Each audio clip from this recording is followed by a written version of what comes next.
How many kitchen scraps did you throw away after dinner last night? And how many of those would have caught fish this weekend? I asked those two questions to about 150 guys across 4 fishing forums last year. Nobody had thought about it. So I spent 2 seasons testing kitchen waste against store-bought bait, side by side, same conditions. 10 of those scraps matched or beat the commercial versions. Most guys don't think of kitchen waste as bait because nobody packages it that way. There's no label, no brand name, no guy on a boat holding one up on a YouTube thumbnail. But the fish don't browse the packaging aisle. They respond to scent concentration, caloric density, and how long a bait holds together underwater. That's what I tracked. 2 rods, 1 scrap, 1 commercial, paired tests across 60 sessions over 2 seasons. I threw out every result where conditions weren't close enough to compare. What survived the spreadsheet is on this list. And the last one, sweet potato scraps, outperformed both dynamite baits and fish bites across 14 sessions on Lake Amistad. I almost composted them. You know that bag of stale tortilla chips in the back of the pantry that nobody wants to eat but nobody throws away? That's carp and catfish bait. Crush a handful into a rough powder about the consistency of breadcrumbs and pack it around a size 6 treble hook. You want a ball about the size of a quarter. The salt content in most commercial chips is around 150 to 200 milligrams per serving, and that salt dissolves fast in water, putting out a concentrated mineral trail that carp in particular follow for surprising distances. The oil from the frying process adds a fatty film on the surface that catches light and creates a visual marker. You're hitting 2 triggers with 1 piece of garbage. I ran this against Fish Bites catfish strips on Clark's Hill Lake, right on the Georgia-South Carolina border, over 3 Saturday mornings in September. Same depth, same structure, rods 8 feet apart. The crushed chips pulled 11 bites across the 3 sessions. The fish bites pulled 9, 11 to 9, and 1 cost nothing while the other runs about $5.99 a bag.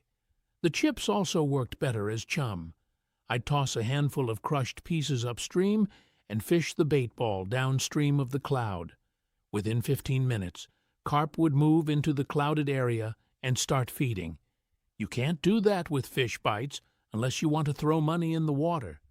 Panfish hit the chip pace too, especially if you scale down the hook to a size 10 and make smaller balls, about half the size of an M&M. Bluegill and pumpkin seed sunfish nosed around the chip cloud within minutes during my Clark's Hill tests. They weren't the target, but they showed up every session. The one condition where this falls apart is rain. Any significant rain dilutes the salt content before it has time to work, and the chip paste breaks down in about 3 minutes instead of the usual 10 to 15. Save this for dry days and stick with plain salted chips or tortilla chips. Flavored ones with ranch or barbecue seasoning didn't perform any differently in my tests, so don't overthink the flavor. Whatever's going stale in your cabinet works fine. Crush them into pieces about the size of a quarter, actually. Make some of it finer than that, closer to powder. The powder creates the cloud. The larger chunks hold on the hook. You want both. That covers the salty side. But some of the scraps that tested best went the opposite direction. Apple cores and peels, the parts you cut off and normally toss in the compost, work surprisingly well for carp and trout. The fructose in the apple skin dissolves into a sweet scent trail underwater. Carp have a strong preference for sugary baits, which is why commercial carp boilies often include sweeteners. Cut the peel into strips about 1 inch long, roughly the width of a paper clip, and thread one onto a size 8 hook. The peel is tough enough to stay on for 6 or 8 casts. The core works too if you slice it into wedges and fish it on the bottom. I saw consistent action from carp and even a few stocked rainbow trout on apple peel strips in water between 55 and 68 degrees. Below 55, the scent dispersal slows down too much to compete with commercial alternatives. Green apples seem to work slightly better than red in my tests, probably because of the higher acid content, but the difference was small enough that I'd use whichever variety happens to be on the counter. The key is freshness. A peel that's been sitting in the trash for 2 days has dried out too much to release scent effectively. Use it the same day you peel it, or store the strips in a damp paper towel in the fridge. Celery leaves and butts are on this list, but I'll be honest, they're the weakest performer of the 10. European carp anglers use celery-based additives in their ground bait mixes, and I figured the raw version would translate. It did, barely. In my paired tests, it pulled about 15% fewer bites than the control bait. I'm including it because it's free. It's always in the kitchen, and in a pinch it does work for carp. But if you've got any of the other 9 scraps available, reach for those first. The celery deserves an apology from me. I expected nothing from it, and it still managed to disappoint. The reason it underperformed probably comes down to volume. You need a lot of celery scent to matter, and a single butt end doesn't put out enough. If you want to try it, chop the leaves fine and mix them into an oatmeal paste, which brings me to the next one. Leftover oatmeal is one of the most underrated free baits in freshwater fishing. I don't mean dry oats from the canister. I mean the cooked stuff left in the pot from breakfast that nobody finished. It's already got the perfect consistency for bait. It's sticky enough to hold a hook and moldable enough to shape with one hand. Pack a ball of cold oatmeal around a size 4 treble hook about the size of a cotton ball and fish it on the bottom for carp or suspend it under a bobber for panfish. The starch breaks down slowly in water, releasing a cloudy trail that pulls fish in from 10 to 15 feet away. In 12 paired sessions on Green River Lake in Kentucky, oatmeal balls matched Carolina Lunker sauce dip, bait bite for bite, 8 to 8, dead even, and one of them was sitting in my kitchen about to go in the trash. Add a pinch of turmeric or a shake of paprika to the oatmeal before you mold it, and you've got something that genuinely rivals what's on the shelf at the bait shop. I prefer the plain version, though. Less work, and the fish don't seem to care about the additives in warm water above 62 degrees. 1 pot of leftover oatmeal gives you enough bait for 2 full sessions. Store the unused portion in a sealed container in the fridge. It firms up overnight and actually gets easier to mold and keep on the hook the next day. Stale oatmeal bait is better than fresh oatmeal bait. That might be the only time in fishing where old and cold is an advantage. This next one is the item that starts arguments. Overripe tomatoes, the ones that went soft on the counter, maybe split a little, starting to get that wrinkly skin. Half the guys I've told about this looked at me like I'd lost my mind. The other half tried it and texted me photos. A ripe tomato squeezed onto a treble hook, letting the juice and seeds ooze into the water, puts out an acidic scent plume that channel catfish in particular respond to aggressively. I don't have a clean explanation for why this works as well as it does. The acidity might lower the local pH enough to create a detectable contrast zone. The lycopene might trigger something. I can't prove any of it. What I can tell you is that across 8 sessions testing overripe tomato chunks against bait cloud attractant capsules, the tomato pulled 14 bites to the capsule's 10, 14 to 10, and the tomato was headed for the compost bin. My wife saw me squeezing a rotten tomato into a bait container in the kitchen and didn't say a word for 2 solid days. If you're enjoying this so far, subscribe. We've got more of these coming. The key is using them soft. A firm grocery store tomato doesn't put out enough juice. You want one that's almost falling apart on its own. Slice it in half, squeeze 1/2 directly onto the hook, and drop the other half in the water near your line as chum. The juice cloud spreads fast. Channel cats within 30 or 40 feet seem to pick up the trail and move toward it. Durability is the trade-off. A tomato chunk on a hook lasts maybe 4 or 5 casts before it falls apart. You need to bring several and rebait often, and below 58 degrees water temperature, the scent dispersal drops off hard, and the catfish seem to lose interest. This is a summer and early fall technique. Don't bother in cold water. Pumpkin guts are seasonal, but if you carve a jack-o'-lantern or cook butternut squash anytime between September and December, save the stringy pulp and seeds. Thread 3 or 4 pumpkin seeds onto a size 10 hook. That's a small light wire hook good for panfish, and let the stringy pulp trail off the back. Bluegill and pumpkin seed sunfish, and yes, the name is a coincidence, hit this with genuine enthusiasm. The seeds sink slowly, and the pulp creates a visual trail in the water. I tested it over 6 sessions, and it averaged about 70% of the catch rate of commercial panfish nibbles. Not a barn burner, but it's free, and it works during the fall when you'd normally throw that stuff away. You can freeze the guts in Ziploc bags and use them through early winter. They hold up fine after thawing. Just squeeze the excess water out before threading the seeds. After carving season ends, your Sunday dinner takes over as the bait supplier.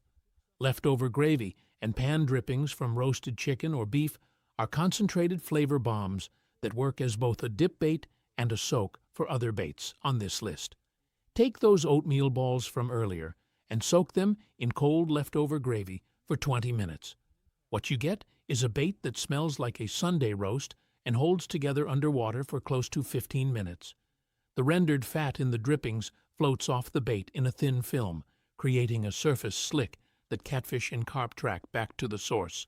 I've used this combination on Lake Istokpoga in central Florida, targeting channel catfish, and pulled 9 fish in a single evening session.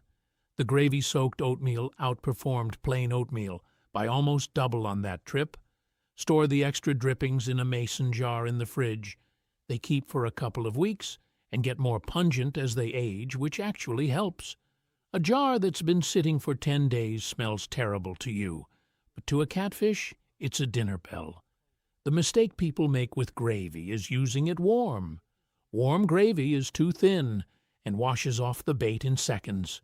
Cold gravy has a thicker consistency, almost like paste, and it clings to the oatmeal or cracker base instead of dissolving on contact. Let it cool completely in the fridge before you use it. Chicken drippings work slightly better than beef in my tests, probably because the fat content is a little higher, but I wouldn't turn down either one. Corn silk is one you probably never considered. Every time you shuck corn and pull those thin, silky threads off the cob, you throw them away without thinking. But those threads, wrapped around a size 12 hook, that's the tiny one about the width of a paper clip, create a small, wispy profile that panfish and bluegill can't resist. The silk has a faint sweetness to it, and in water it spreads out like fine hair, mimicking small larvae or worm fragments. Wrap a pinch around the hook shank and tie it off with a half hitch. Fish it under a small bobber in shallow water near structured docks, fallen trees, overhanging branches. Not going to pretend this is a big fish technique. It catches bluegill, small crappie, and the occasional trout in stocked ponds, but it catches them consistently, and it costs $0. I keep a small bag of dried corn silk in my tackle box from late June through August. The dried version actually works slightly better than fresh because it's more concentrated and takes longer to break down in the water. Just rehydrate it for a minute by dunking the bag in the lake before you start wrapping hooks. Expired yogurt is one of those baits I almost didn't include. A couple of spoonfuls of plain Greek yogurt that's past its date, mixed into a thick paste with a little flour, makes a tangy dip bait that carp respond to well. The fermentation creates lactic acid, which puts out a sour scent trail in the water. European carp anglers have used fermented dairy in their bait mixes for decades. In my testing, expired yogurt paste performed about 20% below Dynamite Bait's commercial boilie paste, which isn't great. But it's free. It takes about 60 seconds to mix, and on days when carp are feeding actively, it holds its own. I wouldn't drive to the store to buy yogurt for this purpose, but if you've got a container that expired last Tuesday, don't throw it away until after the weekend. The more expired it is, the tangier it gets, and the tangier it gets, the stronger the scent trail. There's a limit, though. Once it starts growing anything fuzzy, toss it. That's past the point of useful fermentation and into the territory of things you don't want to handle with bare hands. Remember those crushed crackers from the beginning of this list? The ones that matched fish bites nearly cast for cast? This last one beat them. Sweet potato scraps, the peels, the ends, the leftover chunks that got too dried out to eat. Cut them into cubes about an inch on each side, roughly the size of 2 aspirin tablets stacked together. Thread one onto a size 2 circle hook. That's the hook that curves inward at the point, so the fish hooks itself, and fish it on the bottom. Sweet potato has a starch content that holds together underwater for 20 to 30 minutes without falling apart. That's longer than most commercial dough baits. The natural sugars dissolve slowly and put out a sweet scent trail that carp track from surprising distances. Across 14 sessions on Lake Amistad, that big reservoir on the Texas-Mexico border, I tested sweet potato cubes against both dynamite baits, source boilies, and fish bites, catfish strips. Sweet potato pulled 17 bites to dynamite's 13 and fish bites 11. 17 to 13 to 11. With a bait that came from my cutting board. The raw version works better than cooked. Cooked sweet potato gets mushy and falls off the hook in 2 or 3 casts. Raw holds its shape, and its firm texture gives the hook something to grab. In water above 60 degrees, sweet potato cubes caught channel catfish, common carp, and a handful of panfish that were apparently just curious. Below 60, the scent dispersal drops off, and you're better off with the oatmeal or the gravy-soaked version. But from late April through October, this is the single best free bait I've found in 2 years of testing, and I've never met a kitchen that doesn't have sweet potato scraps heading for the garbage at least once a month. That orange color is part of why it works. In water with any turbidity, that bright orange stands out against a dark bottom. Carp are visual feeders in stained water, and a bright bait on a murky bottom gets noticed faster than a neutral-colored one. It's the same reason commercial boilies come in bright colors. The sweet potato does it naturally. Use a cube about an inch square. Wait, go slightly bigger if you're after channel cats, maybe an inch and a quarter. The larger piece stays on longer and puts out more scent over time. And if you want to push it even further, roll the sweet potato cube in the crushed cracker powder from the first item on this list. The cracker coating adds a salt layer around the sweet starch, and that combination pulled the 3 biggest carp of my entire testing period on Amistad. 2 kitchen scraps on 1 hook, $0. You don't need my spreadsheet. You don't need 2 seasons of data. You need next Saturday morning a bag of whatever was about to go in the trash and a spot on the water. Start with the crackers or the sweet potato. Those 2 alone cover carp, catfish, and panfish, and they take less than a minute to prep. The guy 2 docks down with the $40 tackle bag full of commercial bait isn't catching more fish than the guy with a pocket knife and a leftover sweet potato. He's just spending more to do it. And somewhere in your kitchen right now, tomorrow morning's bait is sitting on the counter waiting to be thrown away.